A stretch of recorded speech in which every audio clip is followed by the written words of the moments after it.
Hey folks, Quill18 here, and today we're going to look at the SimCity 3.0 patch, which just came out on the servers. Looks like the servers may still be going up and down a little bit for maintenance, but hopefully people can get in there and start playing it pretty soon. Now, I don't know if all of you are up to date on the patch notes, so I figured we'd go through them item by item. In the background, you can see a session that I played in 3.0. It was sort of intentionally creating a city that should do things like generate a lot of traffic, have weird pathing behavior, like trying to make something kind of semi-broken. To see if the various optimizations have helped. And if you watch in the background, you'll see some things still go really, really strangely. Every now and again, you'll watch me start following a car, and you're going to see a lot of that, like, continuous U-turn behavior, that sort of thing. I don't think that fire engines will use opposite direction lanes to sort of divert around traffic. Again, you know, I sort of made sure that there was going to be lots of fires and then plopped down like all 4 fire truck garages so that they all spammed out and they were getting stuck one behind another, even though the lane going in the opposite direction was empty, so people weren't able to go around that way. I mean, I sort of forced the issue by making these just using like dirt roads or whatever, you know, these 2-lane roads, and then as soon as you upgrade to a medium or a high density or whatever, the one that gives you 4 lanes, then it's fine. They can route around each other that way using the same direction lane, but they still nothing there. Anyway, we'll go through the patch notes and we'll see how they look. First, added new hotel models to increase hotel variety. This is actually kind of a nice thing because when you do build a tourist city, some of the hotel models that your commercial zones turn into start to look pretty samey. So that's actually, you know, it's an eye candy thing, but it's a nice one. So, traffic. Updated routing system to improve traffic. Routing system now understands more information about U-turns, required vehicle stops, and vehicle behavior on certain road types. This should make traffic smarter. Now, I haven't in 3.0 because it just dropped. I haven't been able to make a city that's like gargantuan in 3.0 yet, and I haven't loaded one of my older cities either. I was trying to start fresh just to see how it went. So it'll be interesting to see how this goes further on. But as is, there still appears to be a little bit of pathing weirdness. So I don't know. You know, you take these patch notes and they sound great, and then it turns out I don't know. This next one is actually probably pretty helpful. Commercial and industrial buildings stagger their work shifts to start throughout commute hours instead of at the top of the hour. This should reduce traffic. So yeah, what would happen with these buildings at the end of the shift, there would be a big burst right at, I don't know, 6 p.m., right? And then it would sort of continue to trickle on after that, but you got a big boost of cars simultaneously hitting the road. And in real life, people don't leave at exactly the same time. I mean, some of the big shift work industries, it's maybe a little bit closer to that, but generally speaking, there's still a little bit of staggering. So here what they're going to do is they're going to spread it out even a little bit more smoothly, and that doesn't bother me. I think that's a valid way of trying to reduce some of those issues. Frankly, they could do something like have commercial and industrial zones start and end work at slightly different times as well, because, you know, blue-collar and white-collar jobs sometimes have slightly different hours. Traffic fixes one issue where a car won't move, causing traffic to back up behind it. Alright, well that's good, and I'm sure we've all seen that in some of our games where there's a car that literally is just stuck there and everything is jammed, and I think like maybe bulldozing the road is like the only solution, because I think even saving and reloading doesn't always resolve anything, so alright, fine. Cars, now this is an interesting one. Vehicles can now make right turns on red lights. This should improve some cases of traffic, and I tried as I might. I wasn't able to really like zoom in on an intersection and see some of that in action. So please, in the comments down below, let me know if you've been experiencing this turning on a red light thing.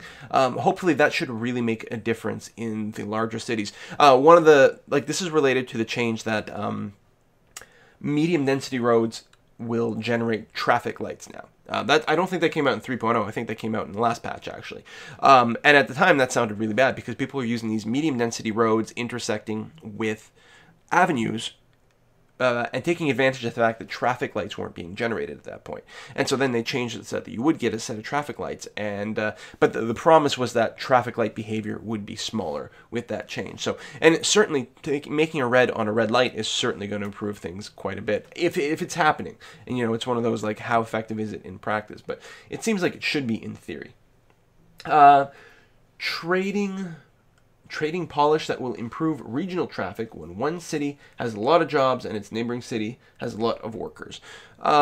Region play is still, even with 3.0, there's a lot of things that still aren't right with it. There's one region in particular where the train system doesn't work properly because not all of the cities are connected in the correct manner, so the trains don't work.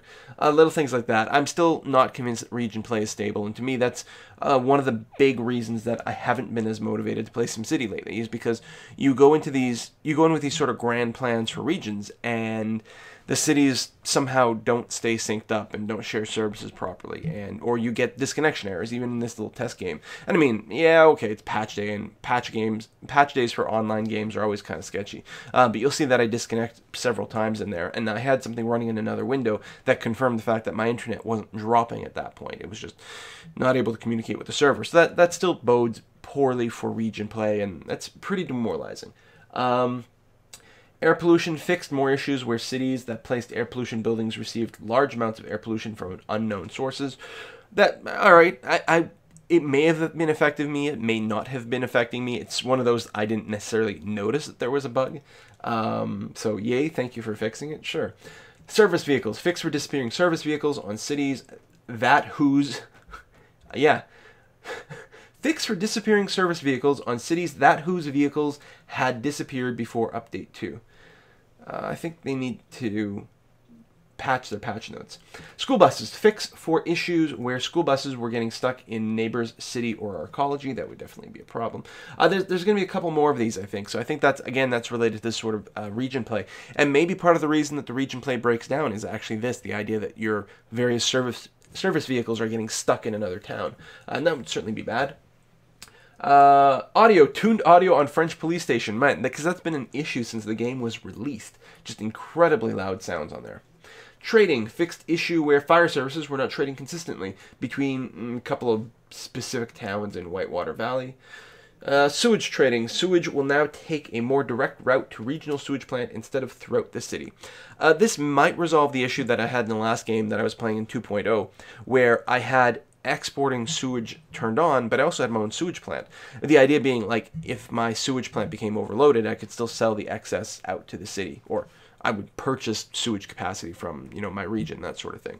But it was actually making things much worse because the pathing for it was really weird because the poop flow would keep sort of bouncing back and forth between heading towards my sewage plant and then heading towards the exit of my city, and then back and forth to the end result where nothing was really moving. So I don't know if that's going to fix that or not, but hopefully. Trading made gifting more reliable. Well, that's good, because let me tell you, there's nothing more frustrating than sending someone like 100,000 simoleons and having it just disappear into the Bermuda zone. Ferry terminal can now send its sewage to the output pipe and treatment plant. That sounds like, is it a bug where this building literally wasn't sending any sewage anywhere, so it was just sort of sitting around? I hadn't noticed that. We've got some Rci tuning issues. They sound pretty small little bug fixes mostly. Some balance changes, like less happiness is taken from wealth 2 and 3 buildings when rent is due, when no money is present. So all this Rci tuning that should hopefully make the experience somehow more consistent. Whether some things make it easier or harder or whatever. Yeah. Trees now last longer, but also do not eliminate as much ground pollution. I actually kind of like that change because it felt really like spammy, like you had to keep putting down your trees so if you don't know, trees will consume ground pollution. They'll eliminate ground pollution, but it kills them. So if you want to clear out ground pollution, you plant some trees, and if they die, then you replant them, and you keep doing that, until the ground pollution has basically been eliminated, at which point your trees will survive. But you had to keep planting your trees over and over and over. So it's actually going to be a nice little quality of life change to not have to do it as frequently. Yeah, maybe they eat the ground pollution not as quickly. But that's okay. Maybe in a way it's a nerf in that the ground pollution is harder to get rid of, but it just leads to somewhat less spammy gameplay and probably better from a user experience. Change some thought bubbles, not really important. Change some visual effects. I guess I should read them. Change thought bubble suggestion to add more trains to deal with crowded passenger trains to suggest that you add more train stations. They don't say what the change is. Improvements to lights to make rail look better at night, which is cool. Streetcar stops can now be placed directly on standalone streetcar tracks, and passengers can walk along the tracks to them. Very interesting. I don't play much with streetcars, and my streetcars, as long as you do like a non-branching streetcar track, right, where the streetcar is basically like a single line. I mean, it can bend and whatever, but it doesn't create loops. There's no actual intersections. The streetcars seem to work pretty good there. University pedestrian paths can now cross streets. Okay. Tune the chance of buses or streetcars will go to high traffic stops first as a minor traffic improvement. Well, that potentially could be a significant traffic improvement. We'll see how it goes. Manufacturing trucks fix issues where some users experienced where manufacturing trucks left the city and were lost permanently. Delivery trucks fixed an issue. A loss of resources. I think that's supposed to be an if. Their delivery trucks return to garages without proper storage. Oh, that does sound something I've experienced. Sports parks tune the amount of skateboarders and neighborhood athletes at the sports park, so visual sort of tweaks.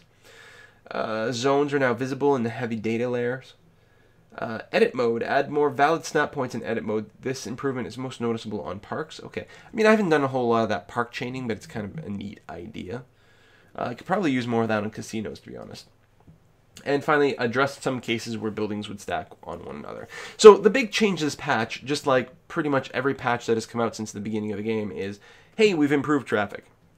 Is it improved? I don't know. I still see a lot of bizarreness. Now, some of that is not... The part of the problem is there's two sort of layers to it, right? There's the traffic sort of congestion avoidance kind of algorithm. And I think that actually has gotten fairly well at this point. And now it's more of a question of the way the very basic way the agents look for something. For example, a job is kind of weird because, again, if you don't know, the way it works is in the morning when people leave their house. Well, it's a two-step process where the industry when people leave their house, basically, you can imagine that what they're doing is they're going to the closest industry or the closest job, and then if they get there, the first few people will get a job there. And then everyone else that shows up, well, it says they're full. So then they go to the next building, next building, and next building. And I think that's what happens a lot when you see the people that they look like they're maybe in a bit of a U-turn loop. I think they're trying one workplace and it's full. So then they see one on the other side of the road. So they go to an intersection, make a U-turn, come back on the other side of the road. Then they'll find out, no, that one's full. So then they're seeing something else on the other side of a road somewhere. And they keep doing this sort of loop. And they're not really looping and lost. They just keep bouncing around through trying these different buildings in an area because when they path to it, when they set their path, I believe the buildings are not yet full. But somewhere between them like saying, oh, I'm going to drive over here and actually arriving there, then it can fill up and they don't recalculate their path until they actually reach the destination. So there's still lots of that sort of weirdness and funniness going on. And frankly, at this point, I'm not sure if that is something that can be fixed. As long as the rest of the traffic flows, if the congestion avoidance is pretty good, if you minimize delays at stoplights, then that sort of behavior maybe isn't as much of a problem anymore, because it's a combination of things, So they're looping around and sort of hunting for workspace behavior means there are more cars on the road than perhaps there need to be. But as long as they can flow around the city pretty well, the fact that the cars are on the road longer than they need to be becomes less of an issue. So you can tune it on multiple sides. So time will tell if this patch improves things a fair amount. Mostly I'm waiting for more and more regional stability before I can really start to enjoy this game like completely. But we'll still play it because somehow you still get enjoyment out of it. Like, it's one of these games where we can complain about so many broken things, and there are so many broken things, and yet it's still an interesting game. So hopefully we will do some more videos soon, more than just these sort of patch notes, and maybe some more live streaming. But no announcements at this time. Stay tuned. See you next time, folks. Bye-bye.